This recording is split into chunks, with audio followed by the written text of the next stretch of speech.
말씀을 중심으로 해서요, 함께 가는 사람들이다. 우리가 예수님을 믿는다라고 하는 것은요, 하나님과 함께 가는 거고요. 그리고 또한 세상과 함께 가는 것이 이 그리스도인의 아름다운 신앙의 모습입니다. 그래서 예수 믿는 사람들의 삶을 신앙 생활이다, 그렇게 말을 해요. 여러분, 신앙과 생활이 있어야 돼. 신앙은 하나님과 동행하는 거고요. 그리고 또한 생활은 나와 함께 살고 있는 이웃들과 동행해 가는 겁니다. 이렇게 하나님의 백성으로서 하나님과 또 사람들과 함께하는 삶을 살아야 되는데, 어떤 모습을 가지고 살아야 될까? 오늘 이 본문에 기록되어 있는 말씀을 보면 모세라고 하는 지도자가요, 그 하나님의 백성들을 인도해 가는 과정 속에 여러 가지 많은 문제들에 부딪히게 돼요. 그 문제 가운데 사람들이 서로 돕고 그 문제를 해결하기보다는 그 문제 앞에서 사람들이 하기 쉬운 불평과 원망을 앞세우는 겁니다. 이런 모습 속에 바울은 오늘 모세는 오늘 본문에서 그런 고백을 해요. 나 홀로 이 모든 짐을 지고 갈 수 없다, 그랬습니다. 그러면서 이 무거운 짐들을 나누어서 져야 되는데, 함께 해야 되는데, 여러분, 하나님께서도 이 우주 만물을 창조하시고 난 뒤에 하나님이 창조하신 모든 세계를 보시면서 하나님이 심히 좋으셨다, 그렇게 말씀을 해요. 그런데 이 심히 좋은 세상을 하나님이 하나님의 형상대로 지은 아담과 하와에게 맡겨주신 거예요. 그러면서 하나님의 창조하신 세계를 더 아름다운 모습으로 함께 만들어 가기를 원하셨습니다. 그래서 하나님이 이 아담과 하와에게 뭐라고 말씀하시느냐? 내가 부르는 것은 이름이 된다. 그리고 또한 이 모든 것을 정복하고 다스려 가라, 그러시면서 하나님이 창조하신 세상을 사람과 함께 더 아름다운 모습으로 만들어 가기를 원하셨습니다. 그런데 이 아담과 하와가 하나님 앞에 아름다운 모습을 가지고 살아가야 되는데, 도리어 사단에 붙들려서 함께하는 삶이 아니라 하나님처럼 되려고 하는, 그 하나님 위에 군림하려고 하는 그런 모습을 가졌을 때 하나님은 그들을 내어 쫓으시는 거예요. 그리고 하나님의 말씀하신 대로 그들에게 다가오는 것은 죽음이요, 그리고 죄의 값으로 영원한 형벌을 받아야 되는 모습이 되고 말았어. 그러면서 오늘 이 본문 속에도 나타나 있는 말씀을 보면 하나님이 함께하는 사람들에겐 약속하신 복이 있거든요. 그런데 누구와 함께하느냐는 거예요. 분명히 하나님은 오늘 본문 1절에서 그렇게 말씀을 하거든요. 우리 한번 보세요. 뭐라고 말씀하시는지 같이 읽습니다. 시작. 너의 조상의 하나님 여호와께서 너희를 현재보다 1000배나 많게 하시며 너희에게 허락하신 것과 같이 너희에게 복 주시기를 원하노라. 분명히 하나님은 하나님의 백성들에게 1000배의 복을 주셨다. 그리고 오늘보다도 내일이 더 나은 복된 삶을 살기를 원한다는 거예요. 그런데 이런 천배의 하나님의 복을 받고 삶의 아름다운 모습을 가질 수 있는 이유가 어디에 있느냐? 그것은 하나님과 함께 할 때라는 거예요. 그런데 성경에 보면 하나님이 함께 하신 사람이 누구인가 한번 생각해 봐요. 여러분, 에덴 동산에서 쫓겨나고 난 뒤에 그들이 땀을 흘려 씨앗을 심고 열매를 거두는 과정 속에 처음으로 하나님께서 사람을 받으시고 함께하는 모습을 성경에 기록하고 있어요. 그것이 창세기 4장에 기록되어 있는 말씀이에요. 여러분, 이 농사를 짓는 사람 가인과 아벨이 하나님 앞에 제사를 드리는 겁니다. 그런데 가인의 제사를 하나님은 받지 않고 아벨의 제사를 받으셨다, 그렇게 말씀을 해요. 여러분, 받는다라고 하는 것은 하나님이 함께 하심을 말씀하고 있는 거예요. 여러분, 생각해 봐요. 여러분들이 저에게 뭘 가져오셔서 주신다고 하면 제가 그 자리에 없어 봐요. 그러면 놔두고 갔다 그러지 받았다 그렇게 말하지 않아요. 그런데 하나님이 받으셨다고 하는 것은 하나님이 그와 함께 하셨음을 말씀하고 있는 거예요. 그런데 동일한 제사를 드렸는데 왜 하나님이 가인은 안 받고 아벨의 것을 받았을까? 여러분, 이들의 제사를 드리는 모습을 성경에는 그렇게 기록을 하고 있어요.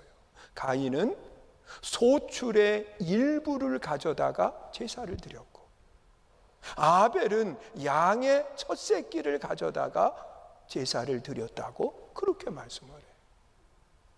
여러분, 일부라고 하는 것은 헤아릴 것 없어요. 그리고 일부라고 하는 것은 정해진 것이 아니에요.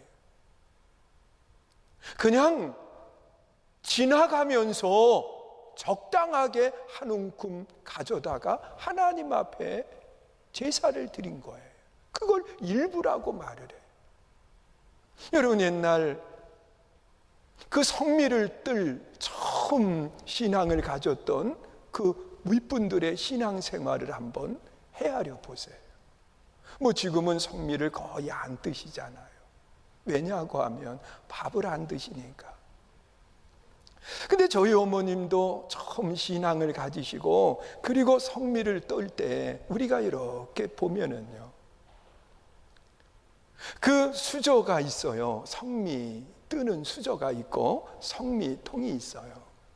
그러면 한 수저를 이렇게 뜨고 이거는 사랑하는 남편 거, 그러면서 아버님을 위한 기도를 드리세요. 그리고 또 한 수저를 이렇게 뜨면서 이거는 큰딸 곽봉래 거, 하나님 지켜주세요. 그때 그분이 장로님이 되셨고 은퇴하셨어요. 그리고 두 번째, 세 번째 또 이렇게 한 수저를 뜨면서 이거는 둘째 딸 곽태분 거, 그러면서 떠요. 그분이 권사가 되고 이제 은퇴를 했어요.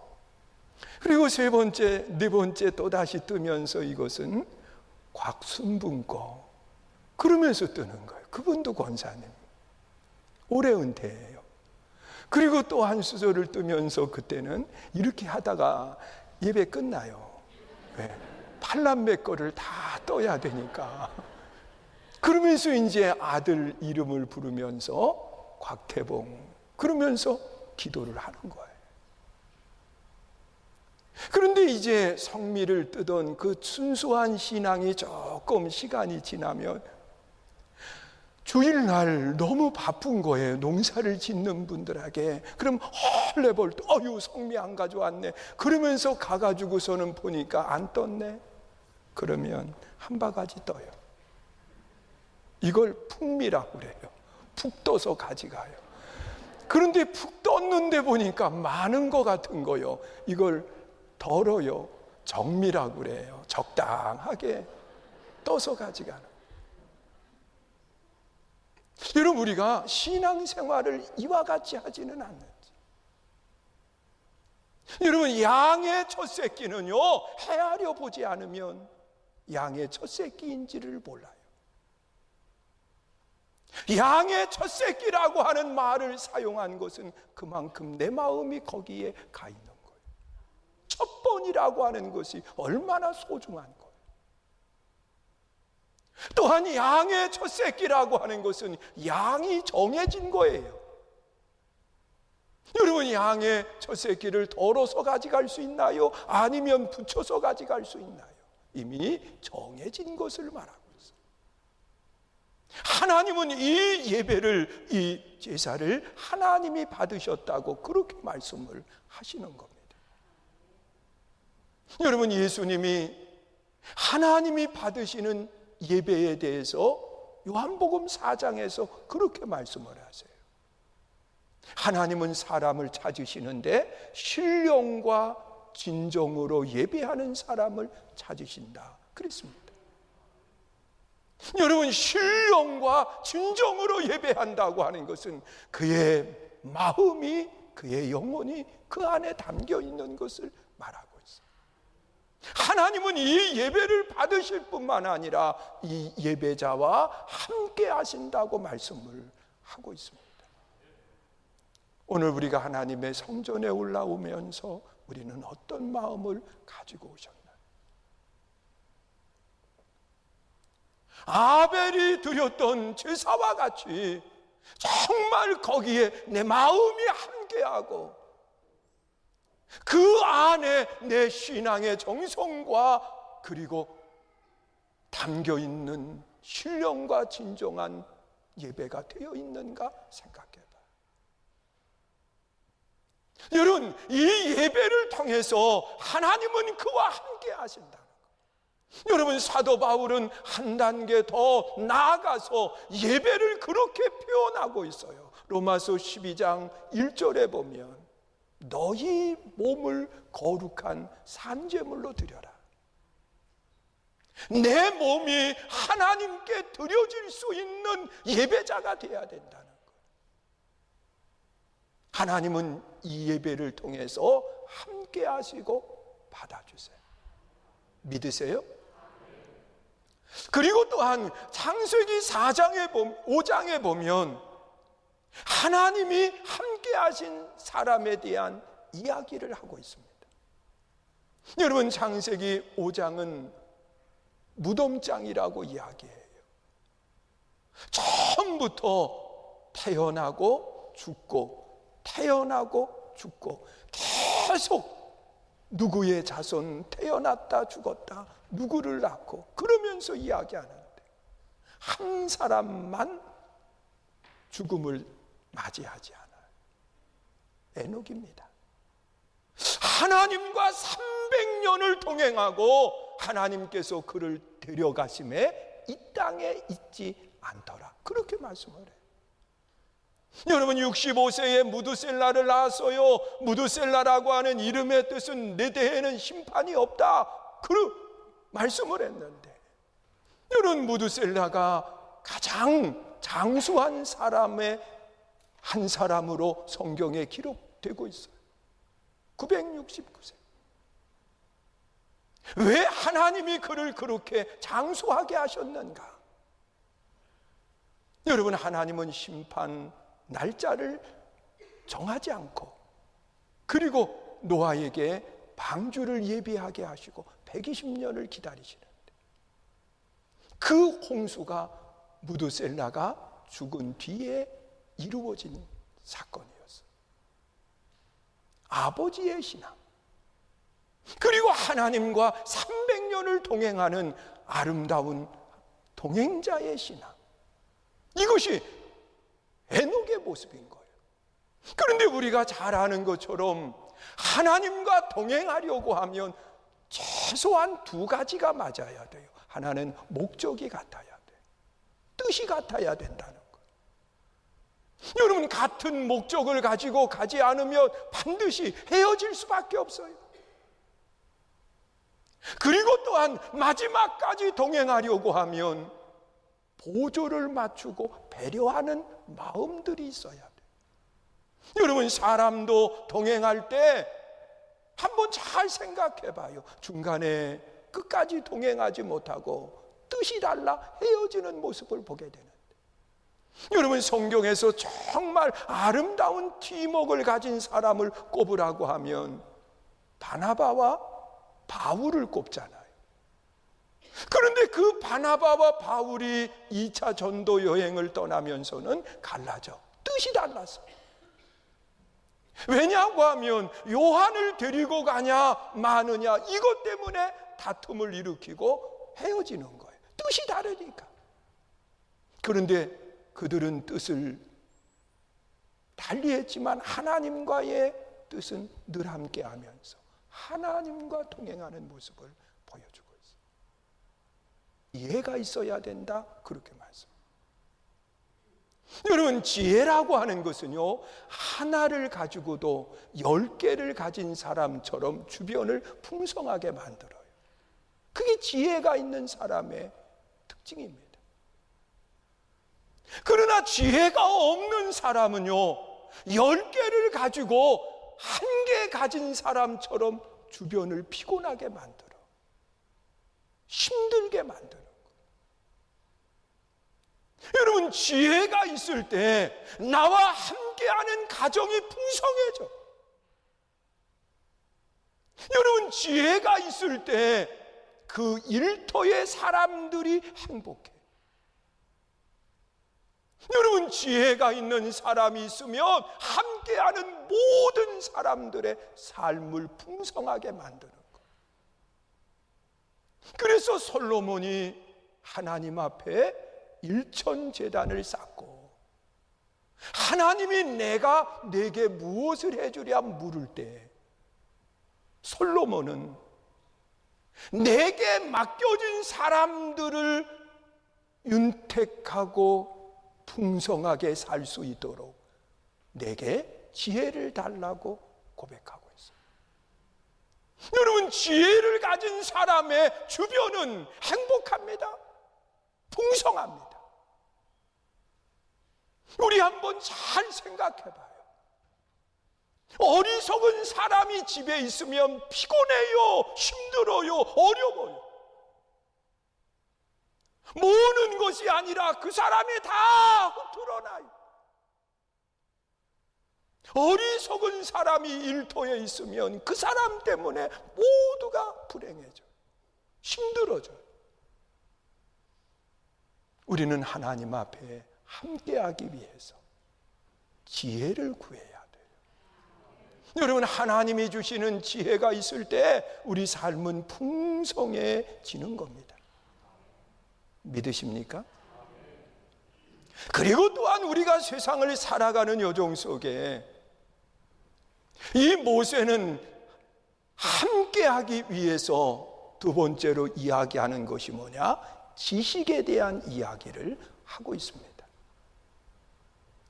여러분, 지혜는 우리의 삶을 풍성하게 하지만 지식은 우리의 삶을 더 나아지게 한다는 거예요. 더 편안해지게 한다는 거예요. 그것이 지식 있는 사람들의 삶의 모습인 겁니다. 우리 한번 잘 생각해 봐요. 지식이 발달하면서요, 사람들을 얼마나 편안하게 합니까? 요즘 지식들은 어느 분이 그런 이야기에 여자분들을 위해서 많이 사용한다는 거예요. 근데 지식을 그쪽에 더 많이 사용하는 것을 봐요. 제가 어릴 때 저희 마을에 큰 우물이 하나 있었는데 낮에 열심히 일들을 하고 저녁이 되면 이 뭐 하나씩을 머리에 이고서는 다 오세요. 거기에는 빨래거리들이 다 있어요.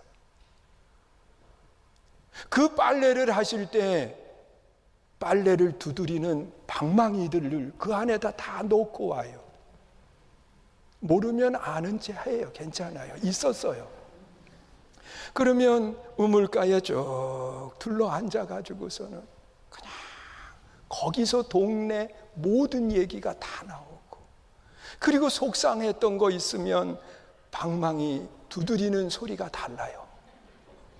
그냥 찢어지도록 두드리는 거예요. 거기에 얼굴을 그려놓고 그러면서. 그런데 요즘 지식이 발달하면서 어떻게 합니까? 버튼 하나 딱 누르고 볼일 다 보러 다녀요. 그러면 이게 빨래도 하고 그리고 탈수도 하고 다 끝나면 띵동 끝냈으니 꺼내요. 그리고 이야기도 해요. 그러면 이걸 꺼내고 난 뒤에 빨래 널으러 나가야지. 그리고 밖으로 나가나요? 요즘은 얼마나 지식이 발달해서 편안하게 만들었는지 위에다 얹혀놔가지고 여기서 꺼내서 위에 집어넣고 다시 그냥 버튼 하나 누르면 시간 지나면 나 다 말랐으니까 꺼내 가세요. 그리고 신호까지 보내죠. 여러분 요즘 우리 한번 보세요. 저도요 어두운 밤에 그냥 어두운 데 가서 침대 안 가요? 저는 쓰는 폰이 있어요. 다른 폰을 제가 한번 써본다. 그리고 썼는데 참 피곤해요. 시리야 불 좀 켜줘. 그러면 켜줘요. 정말이에요. 그리고 또다시 얘기해요. 시리야 불 꺼. 그러면 자기 알아서 네 알았어요. 그리고 꺼줘요.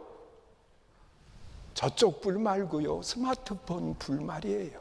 근데 요즘은 그게 스마트 앱에 연결을 시키면 집불도 꺼준다고 거기서 알려주더라고요. 그래서 저도 이제 그거 한번 알아봐야 되겠다 그랬는데 이게 뭐냐? 누군가의 지식이 사람을 편하게 만들어.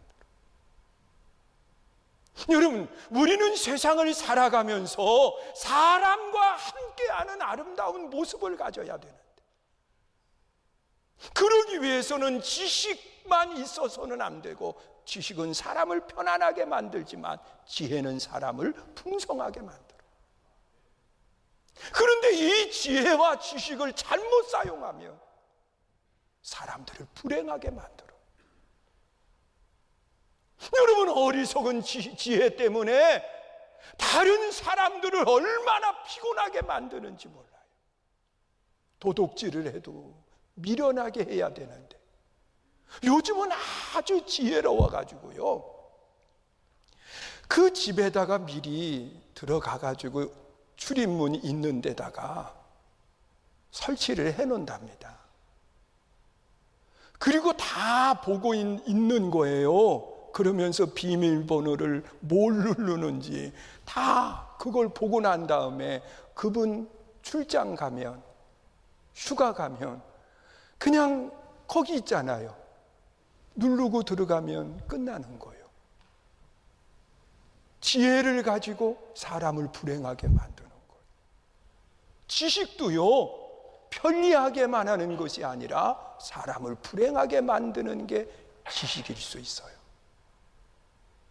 그래서 모세는 그 뒤에 한 가지를 더 하고 있어요. 그것이 뭐냐? 인정받는 사람이어야 된다. 그렇습니다. 여러분, 인정받는다고 하는 것은 사람과의 관계 속에서 저 사람이라고 하면 하고 믿어줄 수 있는 아름다운 사람을 이야기하고 있어요. 여러분, 지혜는 풍성하게 만들고 지식은 편안하게 만들지만 이것이 잘못 사용할 때 사람을 불행하게 만들거든요. 그래서 함께 가기 위해서는 칭찬받는 사람이어야 된다. 여러분, 칭찬은 신실한 사람일 뿐만 아니라 믿을 수 있는 사람을 칭찬하게 되어 있어요. 사랑하는 성도 여러분, 우리는 함께 해서 행복한 분들이 되셔야 돼요. 여러분, 하나님과 함께함은 예배를 통해서, 여러분 하나님과 함께하면 하나님의 뜻을 이루는 같은 목적을 가지고 나아감으로 인해서 여러분, 하나님과 함께하는 사람의 모습은 이 땅의 것만 준비하는 것이 아니라 하나님의 나라를 예비하는 신앙을 가짐으로 하나님과 함께하는 것. 여러분, 사람과 함께할 때 나와 함께하는 사람을 행복하게 만들려고 하면 지혜가 있어야 돼요. 지식이 있어야 돼요.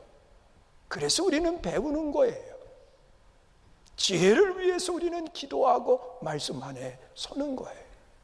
여기서만 끝나는 것이 아니라 믿을 수 있는 신실한 분이 되셔서 정말 인정하고 인정받을 수 있는 그런 좋은 관계가 될 때 함께함이 행복인 것을 기억하시면서 우리 끝까지 함께 가는 믿음의 좋은 성도들이 될 수 있기를 주님의 이름으로 축원합니다.